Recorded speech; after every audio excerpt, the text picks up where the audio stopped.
Hi! Good morning mga ka-lobsters! Another day, another blessing. So, get ready with me na for today's video and then chikahan ulit siya. Actually, gusto kong gawin ulit yung ginawa kong buhok nung yung video review nung yung Kerapan. Tapos may isa pa yung gusto kong itry yung isang protein straight pan na nakita ko sa online. So, gusto ko rin siyang gawan ng video review. So, dahil yung isang na-failed yung niya, yung Kerapan na kulay pink. So, gusto ko siyang itry ulit. So, gusto kong itry ulit itong Kerapan Straight Ultra Iconic Kerapan for bleach and sensitizer. Yung minodel ko dati kasi parang walang nangyari. Parang lumambot lang siya. So, siguro, tatry ko siya ng hindi wet, na hindi basa. So, a-apply ko siya ng hindi basa nito. So, titignan ko kung mag-work. Then, gusto ko rin itong itry sa ibang buhok naman na may bleach hair, gano'n, or may kulay, kung okay din siya.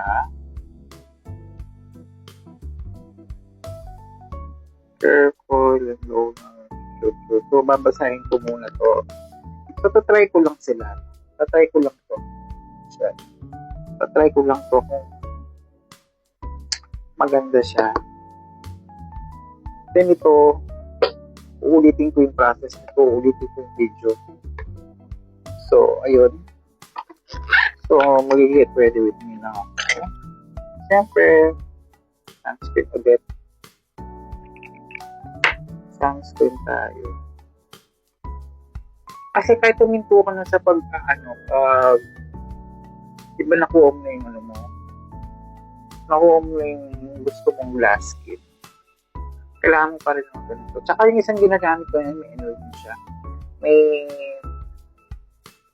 for maintenance. Hanapin nyo yung pang for maintenance. So, meron ako dyan, yung Glow 190 for maintenance siya.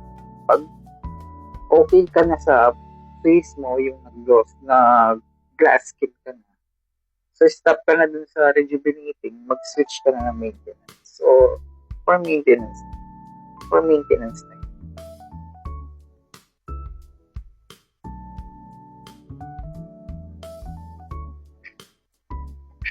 Tapos, everyday sunscreen ka na lang.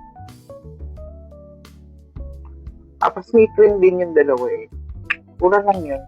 Habang hindi pa nag-face out, face out nila yun, papalitan na lang ng so, pinapaubos lang yata. Then, pilay. Tanako, tayo tanako. 12 pieces nito, isang box, ang dami na. Imayin ko nga yung gulo ko. 12 pieces lang. 12 pieces. Isang box. So, ginamit ko to last year pa. Tatandaan ko, October ko ito tignan mo ang haba pa niya. So, may 11 pieces pa ako doon. Sobrang tipid. Ang maganda pa dito, ang pigmented ng pencil, hindi ko mahihirapan. So, kailangan, kahit magaan lang yung makulay na siya. At hindi siya agad napuputol Yung mga eyebrow pencil kasi pag ginanyan mo, napuputol agad, no? Hindi. Hindi siya agad napuputol. At hindi ka na kailangan magdala ng pantasa dito. Hihilahin mo lang kung pababa, then ipipill off mo lang yan pag may video ako dyan kung paano siya pill off. So, pwede to sa mga mga nag-eyebrow kineme. Kasi di ba nila drawing muna nila yung kilay bago ano. So ito, bilhin nyo to sa mga makeup artist na katulad ko din.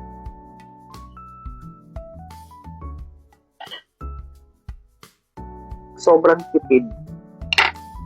Promise. Hindi good siya ano, pupud. Hindi siya ganun, tawag ng Tagalog ba ito? Buisit. Nakahalo yung pagkakakampangan ko. Actually, gusto kong mag-vlog ng Kapampangan. May mga viewers din kasi na Tagalog. Baka hindi nila maintindihan. So, target ko is syempre, mga Kapampangan, Bisaya. May mga friends din ako na Bisaya din na para at least di ba lahat nakakaintindi. Kasi pag nanood ako ng mga vlog ng mga iba, gusto ko yung vlog nila kasi hindi ko naiintindihan. Iba Bisaya kasi. So, sana request ko sa mga nagbablog ng pag Tagalog, haluan nyo ng Tagalog. Kahit minsan parang may pagkalumalabas yung pagkaka-Bisaya. Okay lang yun ako minsan lumalabas yung pagkaka-Bisaya. So, tapos na ako magpilay. Ganyan yan. So, dito sa dulo is parang shadow lang. So, pag tagay nito is magaan lang dapat sa kamay. Magaan lang dapat yung kamay mo dito pag nag-shadow ka dito sa dulo.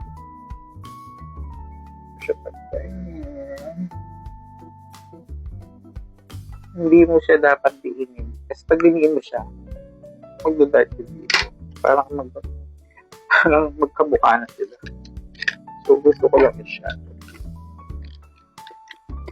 So, tapos itong ating magic blusher. Tumataas yung price nito. Abil na kaya ba't mura pa? Kasi ang affordable niya tapos. Kasi ang tagal niya pa mag-faces kit. Tapos isang patak lang. Sobrang pigmented ng blusher na to. Pinag-swimming ko pa to nung nag-swimming kami. Tapos nung beach kami. Ay! Ano yan, clown? Grabe. Sumobra yung blusher ko, boys. Wait lang. Hindi ko na mabura. Kaya mo na. Babawak din. Ayan na. Ang ano niya, dami. Kahit naka-filter na ako, kita pa yung kapal ng laso. Okay.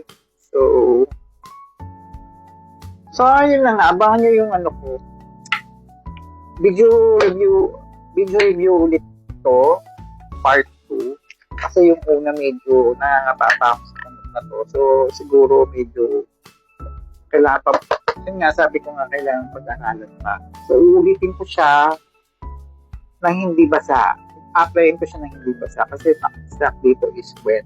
Siguro wet, pag sobrang bleach na yung buhok, dun mo siya apply ng basa. So, dahil yung buhok niya is tad lang ng kulay pero hindi na bleach. So, sa pag-a-analyze ko kailangan is hindi basa ko siya apply. So, tapos ito, gagawin ko rin siya ng review kung maganda ba siya.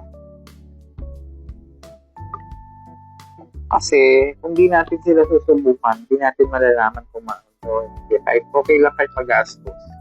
At least, nasubukan natin, di ba? Kasi may mahal na protein strip band, may mura. So, kailangan na-try natin yan. So, yung mahal, proven na yun na maganda yung quality.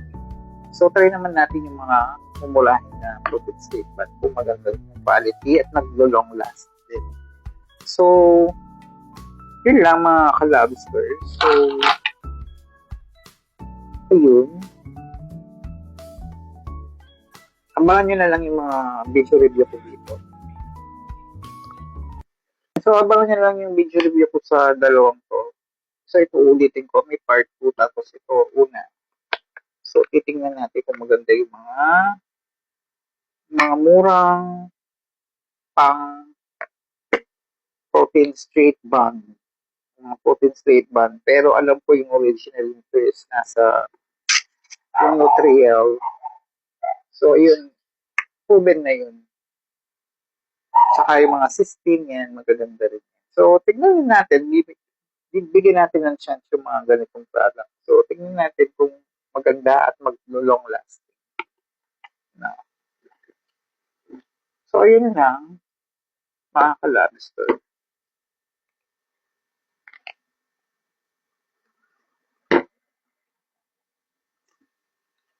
So, yun lang mga kalabster. So, sa mga kasi nag-iba ako ng name, search nyo lang yung dating yung Kimchi G. Lilitaw yung account ko. So, baka nag-worry kayo, baka pag-search nyo is hindi siya lilitaw. Lilitaw po siya. Type nyo yung Kimchi G, yung dating lilitaw siya. So, yun lang. Thank you so much. God bless po sa inyo. Thank you sa panonood. Kung trip mo itong mga ganitong video, follow mo na ako. And subscribe na rin sa aking YouTube channel. Thank you so much mga kalabster. God bless. Bye.